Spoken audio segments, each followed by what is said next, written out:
Bruchim Habayim, welcome everybody to the Machon Magid Harakia event here in Miami 5784. I'm currently assisting as director for Shul.com. Shul.com is an organization that helps rabbis coming down to Miami and to Deal, New Jersey, where we set up for them Torah classes, events, recording, all the infrastructure from beginning to end. It's a pleasure to be able to host Rabbi Glatstein tonight. He's a real, true Talmid Hacham. Tens of thousands of classes. It's the real meat and potatoes. You know, you hear sometimes speakers of motivation and inspiration, and that's all good. But there's also real Torah, and this is what we're here for tonight. So without further ado, Rabbi Daniel Glatstein.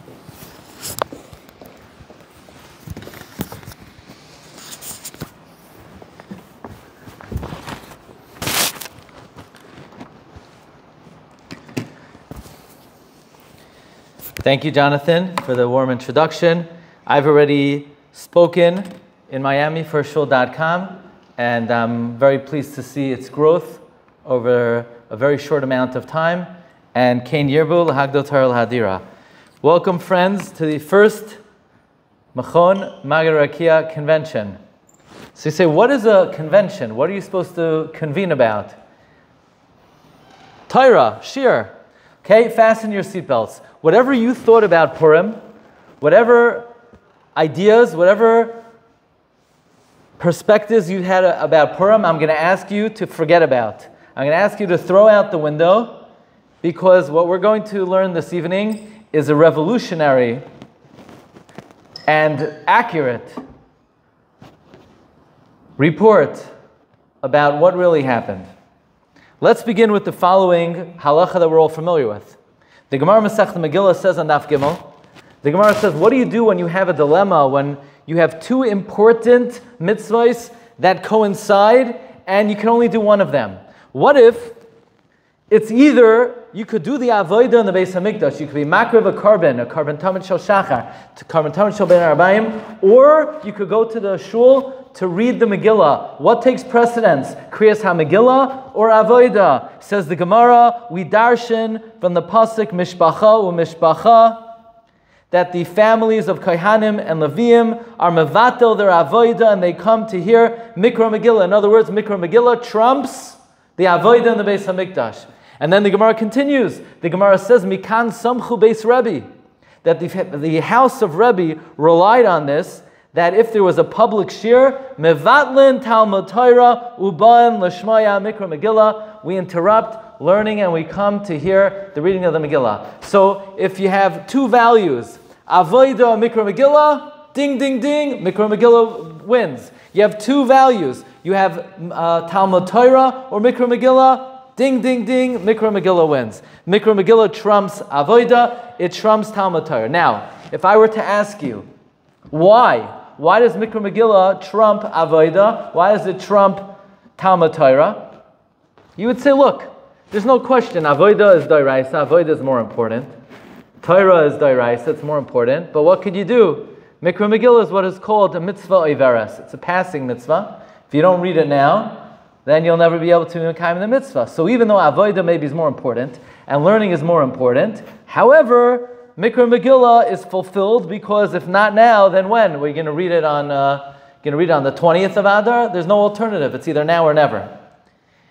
Nevertheless, if you look in the Baal HaTurim seems to indicate that we don't read the Megillah because it's a passing mitzvah, and if we don't do it now, we'll never have the opportunity. The Baal HaTurim is mashma that Mikra Megillah is greater than the avodah, is greater than Talmud Torah. The Baal HaTurim points out that only 3 times in the whole Tanakh do we have the following word, v'nishma. 3 times in Tanakh we have the word v'nishma. What are they? Number 1, in Parshas Tetzaveh, v'nishma koiloi b'voy al HaKodesh. It's talking about the Kohen Gadol. He's walking into the Mikdash. He has the bells on the bottom of the Me'il, and it says, V'nishma koiloi bevoye el HaKodesh. The voice, the sound will be heard when he enters the Kodesh. And of course we have the word Naaseh V'nishma. By Talmud Torah, we will do and we will listen. And the third time we have the word V'nishma is in Megillas Esther. V'nishma piskam hamelech v'chol malchusai. V'nishma piskam hamelech. The sound of the edict of the king will be heard, referring to Mikra Megillah. So we have three v'nishmas. One by avoida, v'nishma koiloi v'voyoi el hakodesh. One by Talmud Torah, naasa v'nishma. And we have Mikra Megillah, v'nishma piskam hamelech. Says the Baal HaTurim, if you don't know what to do, v'nishma koiloi v'voyoi el hakodesh, or v'nishma piskam hamelech, you're going to read the Megillah, v'nishma piskam hamelech b'chol malchusai ki rabohi. Mikra Megillah is greater. And if you don't know what to do, Talmud Torah, nasa v'nishma, or Kriyas HaMegillah, what do you do? Kriyas HaMegillah, v'nishma piskam hamelech b'chol malchusai ki rabohi. Mikra Megillah is greater.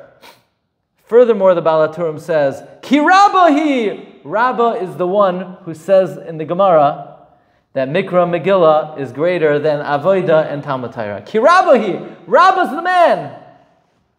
So this is an astounding comment to the Baal HaTurim. The Baal HaTurim seems to say that Mikra Megillah, reading the Megillah, is greater than doing the Avodah, is greater than Talmud Torah. How can you say such a thing? That Mikra Megillah is greater? Mikra Megillah is either D'Rabbanan or Midivrei Nevi'im. How could you say it's greater than Avodah in the Beis HaMikdash, Talmud Torah? Friends, I want to share a chiddush with you that is not so well known, and it appears in no less than 7 Sefardim of one of my all-time favorite Gedolim. Now, this is Machayin Magid Rakia convention. If you don't know the answer to this, then you need to go to a different convention. Okay? Who's my favorite? Who's my favorite Gadol we saw off the air? What? The Chida, thank you very much. You could stay. The Chida. In no less than 7 Sefarim of the Chida reveals the following bombshell. That even though the Megillah says that Achashverosh ruled, he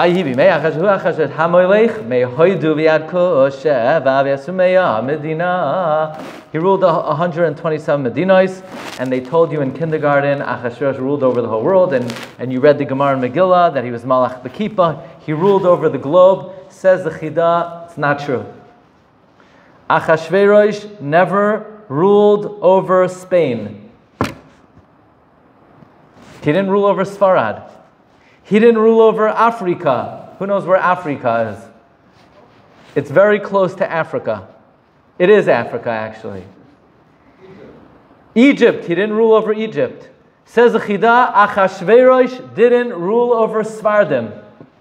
And therefore Haman never decreed to annihilate Sefardim, only Ashkenazim. He had no problem with Sefardim because Achashverosh didn't rule over them. So now the question then is, if Achashverosh didn't rule over the Sefardim and Haman didn't decree over the Sefardim, why do Sefardim have to keep Purim? Maybe Sefardim should be exempt from Purim. Maybe Purim should be a Yom Tov for Ashkenazim. And Sefardim, we'll give them kitnias on Pesach. They could have rice. They could eat rice on Pesach. Hey, they could eat rice the whole year. Why would anybody ever want to eat rice? You like rice? I don't know. Yeah, you like rice. Okay. But I don't. So I'm going to give Sefardim rice, and then we'll give them, they could say slichos the whole elul, and they could have rice after the slichos also. But the Chida in the Leiv David reveals that Achashverosh did not rule over Sfarad and Africa. In fact, in the Chida Sefer Maris Ha'ayin on Avodah Zarah, the Chida says that Haman came to Achashverosh and he says, Achashverosh, what are you worried about if you annihilate the Jews? Here's the thing. You're afraid that it's going to look like you have patches in your kingdom? Just eradicate all the Jews all over the world and nobody will ever know they existed. And Esther tells Achashverosh, yeah, they will, because there's still Jews in Spain and in Africa and in Egypt, and you can't pull off the stunt because there will still be Jews who survive. And by the way, this is not only the Chiddush of the Chida. The Ben Yehoyada writes in Masechta Megillah that Achashverosh only ruled over Asia. And Asia was the majority of the civilized world at the time, was between the Euphrates and the Tigris River. The majority of the civilization was in Asia, but Achashverosh, says the Ben Yehoyada, did not reach Europe. Achashverosh did not rule over Africa. Gina, where's Gina? Italy? Yeah? And let's see if you know this one. V'kol shekain shelo higia be'eretz Amerikan. Certainly, where's American? Anybody know? American is Borough Park. Okay? He did not rule over America. Why? Shelo nigla sadayin. It wasn't discovered yet.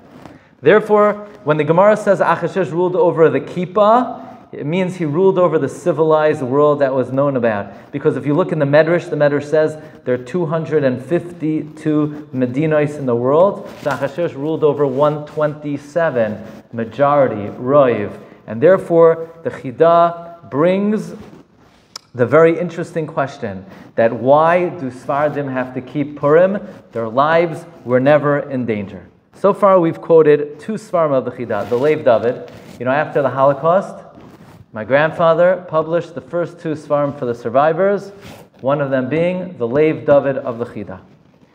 Sefer number 3, I'm going to quote from the Chida, Dvarim Achadim. Here the Chida says that this is not my Chidush. I already read an earlier Kadmonim from the Maharimt in the Drashos. There are 252 communities in the world, regions in the world. Achashverosh only ruled over 127. So the question then is, why do Sefardim have to observe Purim? To which the Chida says a very interesting answer. He says the Gemara in Horayos discusses if a miracle occurs to some of the Shvatim, does the entirety of the Jewish people have to say Hallel? And the Gemara in Horayos says, indeed, if the majority of the Shvatim were in danger and then they're saved, then all of Klal Yisrael has to sing Shira. So says the Chida, the truth is the Sefardim were always saved. They were not in danger. So why do Sefardim have to keep Purim? Because since the majority of the Jewish people were in danger, the entirety of the Jewish people has to keep Purim. The concept is Holchin Achar Haroiv. Furthermore, says the Chida, and what would have been if Achashverosh would have eradicated Ashkenazic Jews?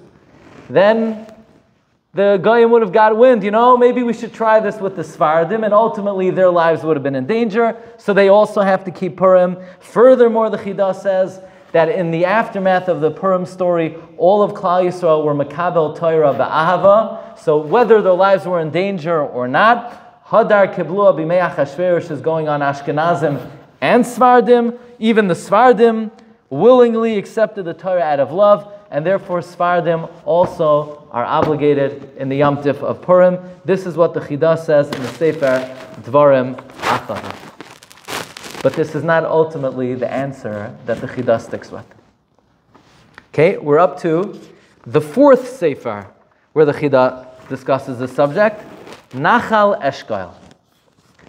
Actually, I had prepared this year, but I never realized this until the plane. Now, Chidushim come on the plane that you will not access anywhere else. You ever notice that? It's a very well-known phenomenon. The best Chidushim come on the plane. And there are different explanations for this. Some people may think it's a mystical phenomenon, that because you're very high up in the Shamayim and you're closer to the Kisei HaKavod, so the Wi-Fi from heaven is much, much stronger. That's not the real reason. The real reason is because the phone doesn't work on the plane, you could actually learn. And that's why the Chidushim come on the plane. Now, and for some reason, my phone never works. Everyone else's phone, they connect right away. My phone, no, it's Ki'ilu, I don't have one. It's a very big bracha. I never realized this question. La Yehudim, Hayisayra, V'simcha, V'sasa. What do you mean, La Yehudim, Hayisa, Ayra? In the past, Hayisa, in the past. It should say, currently, present tense. Why La Yehudim, Hayata? Why past tense? Says the Chida, this is an illustration of the principle that HaKadosh Baruch Hu never brings difficulty to Klal Yisrael or to any individual unless first he's boyer refuah. Ein HaKadosh Baruch Hu makeh liYisrael elam kein boyer refuah tchila. So Lahudim Haisa already before Haman came along, the Oira, V'simcha, V'sasam Ikar had been created before Haman ever came to the scene. But says the Chida, what does it mean? Oira, Simcha, Sasain, Vikar. Why do we need all these Lashonos? So he says very simply. He says there are 4 different areas in the world. Oira, in Shushan, they saw great light. Simcha, outside of Shushan. Sasain, in Spain and Africa, for Sefardim. Vikar, Sefardim who live in the outlying areas. So in other words, it's very interesting that not all Jews were equally in danger. In fact, the Gemara discusses that in some communities they observed Purim in year 1, and in other communities they were not masaking Purim until year 2. And the Chida says it could be that perhaps in year 1, Sefardim did not have Purim, because maybe they didn't realize they were in danger or they weren't being threatened, and it did not come until year 2. But then the Chida drops the big bombshell of why in fact do Sefardim observe Purim if their lives were never in danger. And we're now going to discover the secret ingredient of Purim, maybe perhaps that is not so well known, but without understanding this, you could miss the main principle of Purim. The Chida wrote many commentaries on the Haggadah. He wrote at least 5 Perushim on the Haggadah. One of them is called Batei HaNafesh. And he asked a very similar question. Okay, we're going to take a little poll. Okay, how many Kohanim do we have in the Machon Magid Rakia convention? Right, I forgot, we didn't let any Kohanim into the convention this year, right? How many Leviim do we have? You're not sure? You're sure? You're positive? You don't know what's coming next, so you don't want to answer. Okay. Do Leviim have to keep Pesach? Yes. Yeah. So the question is, if the reason we observe Pesach is because Rebbeinu Shem rescued us from Avdos, Leviim didn't have to work in Mitzrayim. Why do Leviim have to observe Pesach? So the Chida says, that's exactly like my question, why do Sefardim have to keep Purim? Any Sefardim who are Leviim here? No, okay. That would be danger. Then no Purim, no Pesach. You have a few months off. So the Chida says a great revelation. We make a bracha on Purim and Chanukah. Sha'asa nisim la'avayseinu. Bayomim ahim. Hashem made a miracle in those days. Bazman hazah. In this time. What does that mean? Bayomim ahim. Bazman hazah. So the Chida brings a great revelation of the Arizal. That every Yom Tif, the Jewish calendar is a living calendar. What does that mean it's a living calendar? That means when we have a Yom Tif, it's not that, okay, here we are, we're 3,000 years later, and we're commemorating what happened a long, long time ago in ancient history. It has no relevance to us, but we remember what happened to our great-great-grandparents. No. The Jewish calendar is a living calendar. When that date on the calendar comes, the same hashpah, the same influence of Kedusha, the light that emanated from Shamayim at that time on Yud Daled Adar to bring Yeshua V'Nachamis to Klal Yisrael, that very light reenacts itself, reappears, reawakens in real time the exact same way as it did in the year that the miracle occurred. In other words, we're not commemorating an ancient miracle, but the hashpah of Kedusha that happened back in the day, Bayomim Ahim, is Bazman Hazeh. It's reawakening this year at this very time.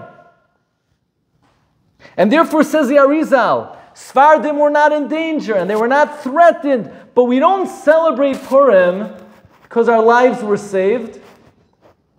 The celebration of Purim is we're celebrating a gift from Shemayim. What was that gift?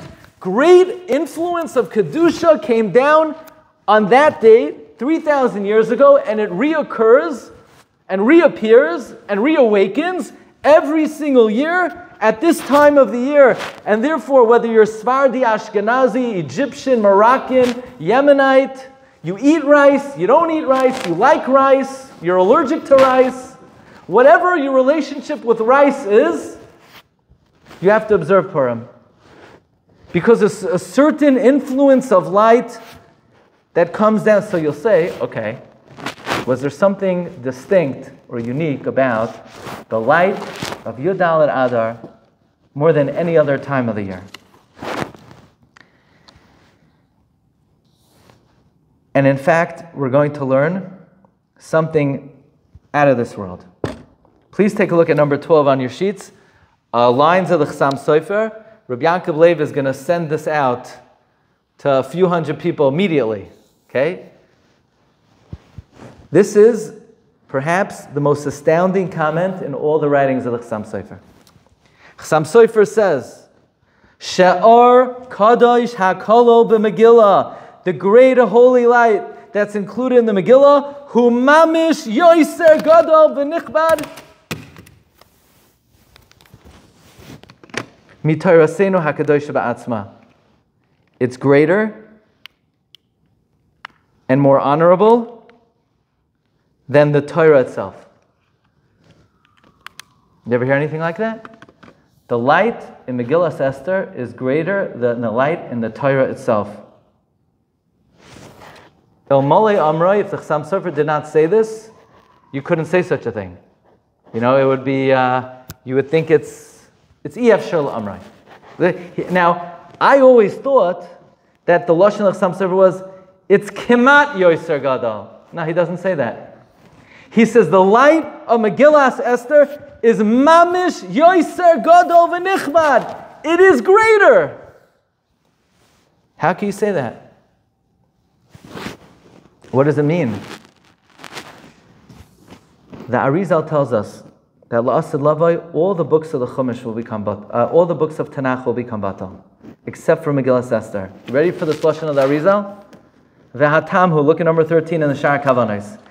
La'olam lo'haya nes gadol kazeh. There was never such a great miracle. Lo'i b'shabbasos, v'lo'i b'yamim toivim, lehiskayim ha'arazu. There was never such a light in this world like the light of Purim. In other words, the Rebbeinu Shalom has spiritual influences. The greatest hashpah the Rebbeinu Shalom ever brought to the world was Purim. The greatest influence the Rebbeinu Shalom ever brought to the world was Purim.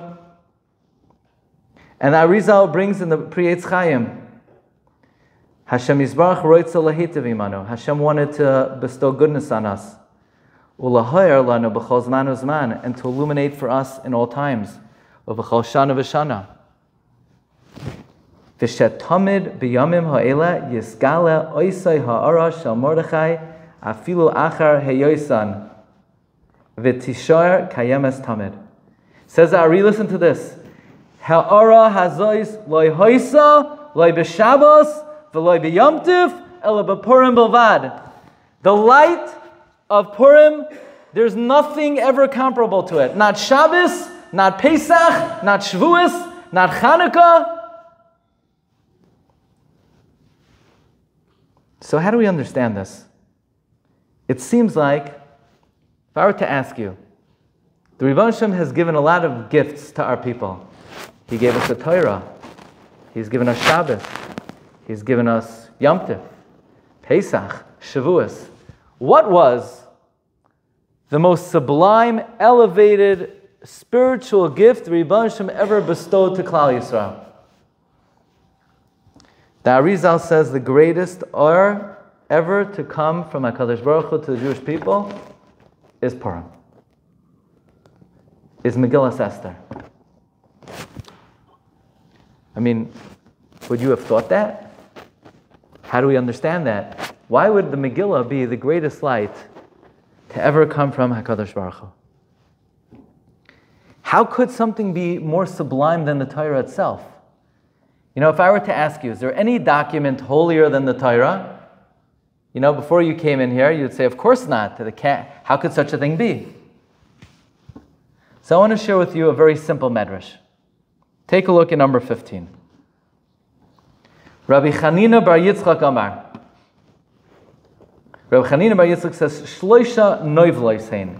There are three things in this world that are a noivel. Anybody know what's a noivel? A noivel means a semblance of, a shemetz of. There are three things in this world that are a little flavor of the real thing. You know what they are? Noiveles misa shena. A semblance of death is sleep. Sleep is a semblance of death. So people say it must not be too bad. But the Medrash says a semblance of death is sleep. Noiveles nevuah, a semblance of prophecy. Chaloim is a dream. Noiveles ha'olam haba, Shabbos. A semblance of the world to come is Shabbos. We're all familiar with that. Shabbos is the 60th of olam haba. A dream is the 60th of prophecy. Sleep is the 60th of death. But the Medrash continues. Rabbi Abin Moisef Oid Tartan. A semblance of the light of above is the sun. And here's the clincher. Noiveles chachma shalmala Torah. A semblance of the wisdom on high is the Torah. See, we're accustomed to thinking the Torah is the most sublime form of wisdom because somehow the Rebbeinu Shalom and the Torah are one. Nevertheless, the Torah is only a way with which the Rebbeinu Shalom has allowed us to recognize His wisdom. Of course, the Rebbeinu Shalom is an entity unto himself. The Rebbeinu Shalom is a Metzias b'fnei atzmai. He gave us the Torah so that we could have some recognition of His Chachma. But that means that Lemala mi Torasai is Chachmasai. That above and beyond the Torah is the wisdom of Hashem Himself. Okay, you got that concept? That there's a Torah, Hashem is Noisein HaTorah. He gave the Torah to Klal Yisrael, but there's something above and beyond the Torah. What's the Torah above and beyond? Chachma Shalmala. It's a Medrash, not me. I couldn't say such a thing. The Medrash says, a noivel of Chachma Shalmala is Torah. So the question is, did Hashem ever give Klal Yisrael something that's not Torah? That's from Chachma Shalmala. So last week, we had the zechus to visit the city of the Chida, Livorno. You ever hear of Livorno? It's in Italy. And do you know who was buried in Italy? The Chida. Now, we tried to arrange the trip. Anybody know what's the Chida's yard site? Yod Aleph Adar is the Chida's yard site. And I wanted to go to the Chida's kever. Now, where's the Chida buried? He's buried in Har Menuchos, right? He's buried in Har Menuchos. But he wasn't originally buried in Har Menuchos. Originally, he was buried in Livorno. And they have the original matzeva of the Chida in Livorno. So I wanted to go to the Chida's original matzeva on his yard site on Yod Aleph Adar. That would be spectacular. To be at the original spot where the Chida was buried, where his original matzeva is on the... We couldn't work it out. The logistics didn't allow it. We went one day later. But you can be off by one. It still counts. I went home Shabbos, and I'm reading about the Chida, and I saw the Chida was nifter on Yud Aleph Adar, on Shabbos Parsha Zachar. So he was buried on Yud Beis. So we actually were at the Makom Kavura of the Chida, the Matzeva of the Chida, exactly 218 years to the day from the day that he was buried in Livorno. Next to the Chida are many, many Gedolim. You have the Yad Malachi, Rav Malachi Kohen. You have Rav Yosef Ergaz. You have a cousin of the Beis Yosef from the generation of the Beis Yosef. You have the Shar HaMelech.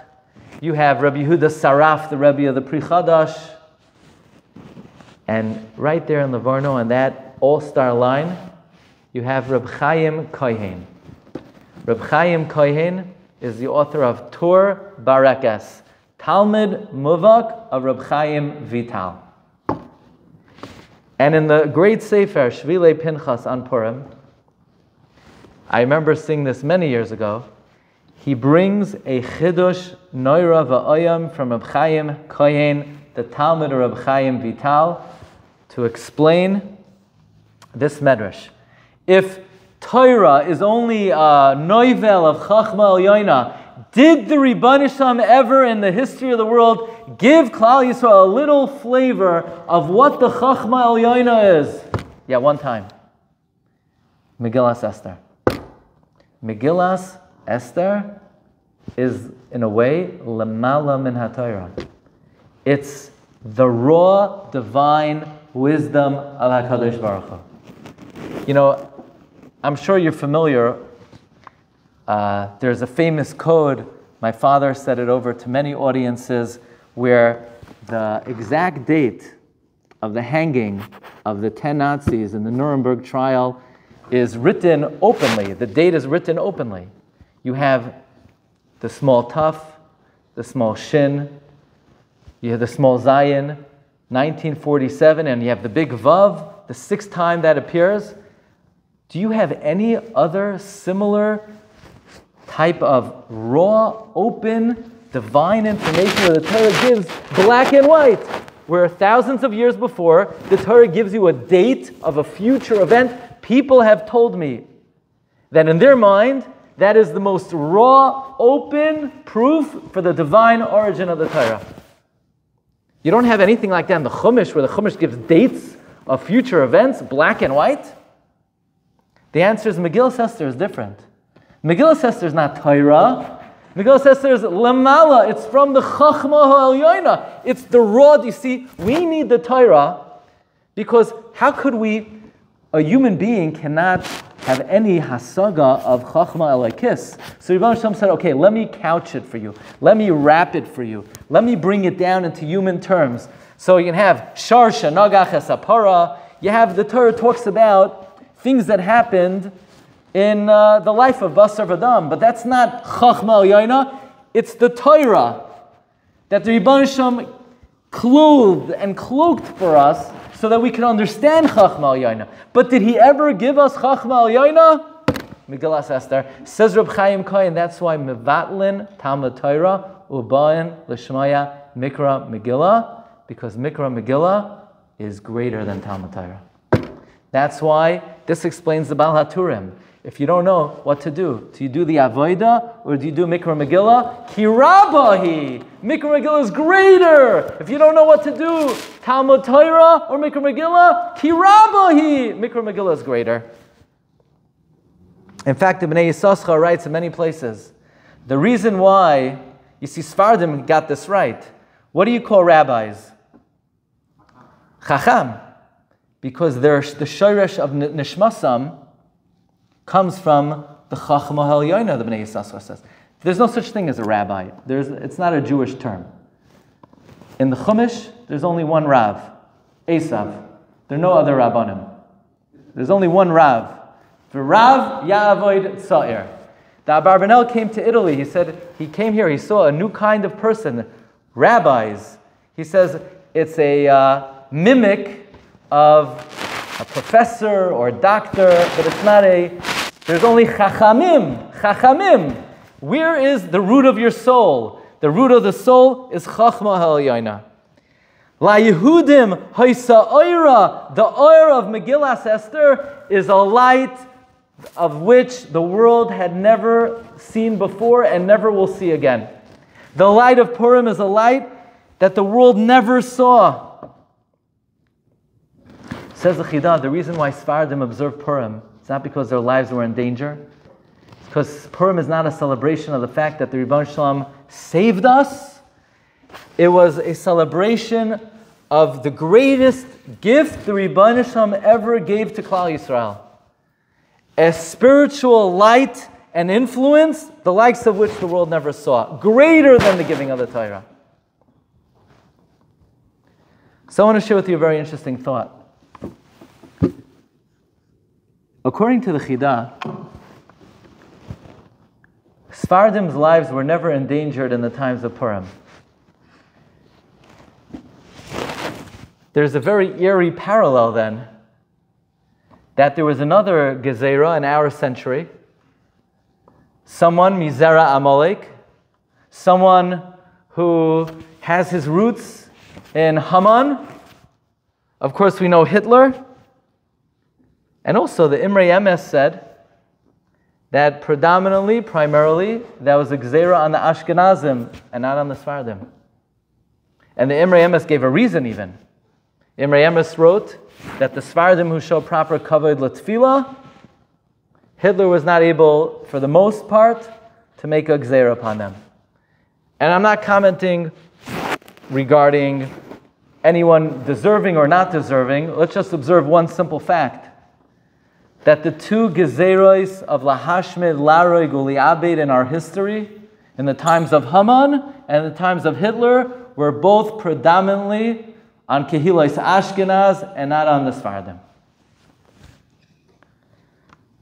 But I want to ask you another question. You know, in the Megillah we read, La'ihudim haisa oira, v'simcha v'sasain vikar.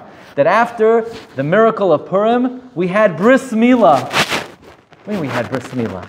Haman wasn't trying to be Mavata Bris Milah. Was Haman trying to eradicate Bris Milah? What do you mean we had Bris Milah? We always had Bris Milah. We still had it.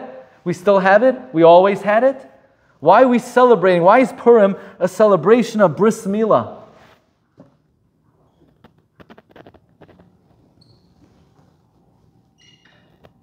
You know, it's interesting. Hitler said that the Jewish people hurled on society two imperfections. One is a physical pagam, a physical imperfection, bris milah. Bris milah is a mum of the guf, Hitler said. And the conscience is a mum of the personality. And Hitler said, we're going to free man of the shackles of the Jew, and man will revert back to being a barbarian without a bris milah and without conscience. Now we understand why Hitler wanted to eradicate and completely destroy the body of the Jew. You know, it's one of the only times in our history where Hitler wanted to completely remove any vestige, not just of the memory of the Jew, but of the body of the Jew. Why did Hitler want to destroy the body of the Jew? Because the body of the Jew with the bris milah represented to the world a certain discipline. So Hitler wanted to eradicate bris milah. You know, the Vilna Gaon has the same diuk regarding Haman. Haman's gezerah was lahashmid, laharoig, uliabed. The Vilna Gaon says, if you take a look at number 23, a person has four dimensions: nefesh, ruach, neshama, guf. The nefesh and the guf go together. That's the body. The neshama is to do mitzvahs. Haman wanted to destroy everything. Lahashmid, mitzvahs, keneged the neshama. Laharoig, keneged the ruach. La'abid, Haman said it's not enough that Jews can't do mitzvahs. He wanted to destroy the guf. Why did Haman want to destroy the guf? I think because Haman, like Hitler, understood that even the guf of the Jew represented discipline to the world. The bris milah of the Jew represented discipline to the world. So it wasn't enough for Haman to destroy Torah mitzvahs. It wasn't enough for him to kill us. He wanted to be ma'abed the gufei Yisrael. So it's a very eerie parallel that almost in every dimension that what Haman wanted to do to Klal Yisrael. He wanted to stop Torah mitzvahs. He wanted to destroy the guf of Klal Yisrael. He wanted to destroy bris milah, and that's why after Purim we say vikar. It's a celebration of bris milah, because Rebbe Hashem didn't just rescue our lives, but he preserved Kedushas Guf Yisrael. And both of these instances, and both of these Rishayim, their Gezerah was only on Kehilas Ashkenaz and not Kehilas Sfard.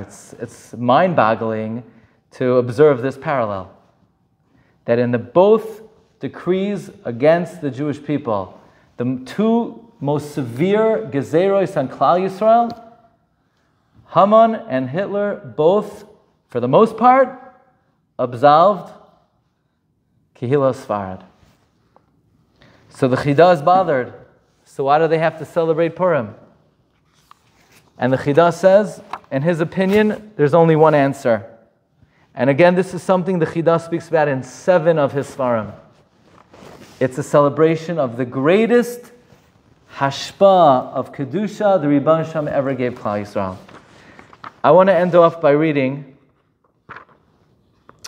a passage from the Lev David in number 11. If you take a look on your sheet, number 11, in the second column. He says that this great light that the Rebbeinu Shalom brought on Purim. First, take a look in number 11 in the second paragraph. V'yitachen shezeh nichlal b'nusach shetiknu chazal, asher asa nisim la'avoseinu b'yamim hahem b'zman hazeh. B'yamim hahem, in those days, higdil Hashem la'ashbiya, shefa Yeshua v'rachamim. Hashem magnanimously influenced us with salvation and mercy. V'israchish l'hu nisa.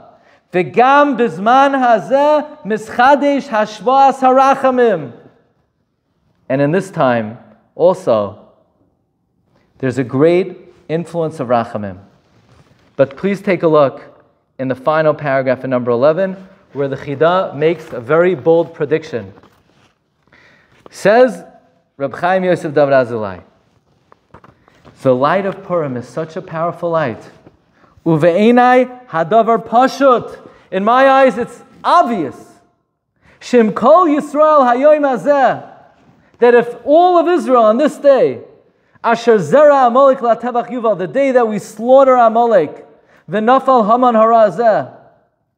If all of Klal Yisrael, hayu noyagim, the Chida says on the third line, b'seder kedusha, if Klal Yisrael would accord themselves in holiness, the hasimcha, what day in the calendar is, so to speak, the most misdirected, misguided day on the calendar? The most abused day in the calendar is Purim. People drink excessively until, they're wasted. You have Bachrim, they spend the whole day collecting money. It's great. But when they can do Purim? When do they celebrate Purim? What happened to Purim?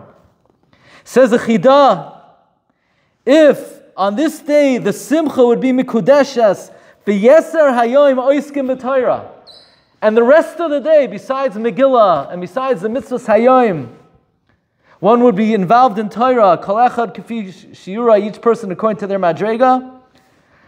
Al kain b'schar zeh hayinu negalim geulas oilam, we would be redeemed eternally.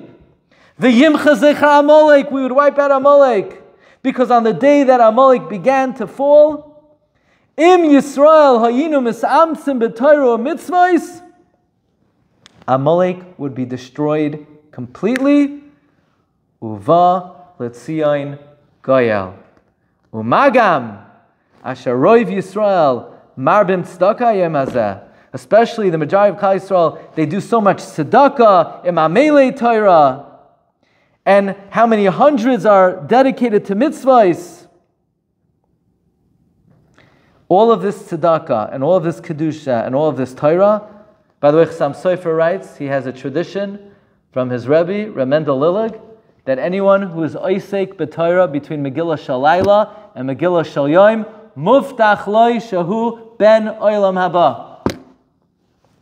Says the Chida, u'koyach avodaseinu hayom ein safek shahoisa mapalas Amalek gemura v'tifra yesha geula shalema. Chida gives a guarantee that if Klal Yisrael would dedicate themselves on Purim, lekedusha, leTorah, letzedakah, lemitzvahs, Miyad ha'geula ba'im. So this is the great revelation of the Chida, that Purim is more than just a celebration of our lives being saved, because this was not something that all of Klal Yisrael benefited from in the same way. Purim is an appreciation that the greatest, the brightest, most brilliant illumination of Kedusha in the history, through Hashbas Kedusha, through Hashbas of Torah, came on Purim. And it was not only Bayom Mahim, it was also Bazman Hazeh. So if Klal Yisrael ever needed to tap in to such a day, we need it now more than ever. And we should be zoicha to take advantage of this great opportunity, and look forward to seeing everybody Bez Hashem tomorrow, continuing in the beautiful Yarchei Kala. Thank you, Rav Nassim Weldler, for all of the arrangements. And yeah. That's right. The Bnei Yissaschar says that something the Chida said, that even though the Gemara in Yuma says on Daf Pei Vav that Arba Chiluke Kapara, there's something the Chida says that Al Yidei Torah, it's mechaper without it.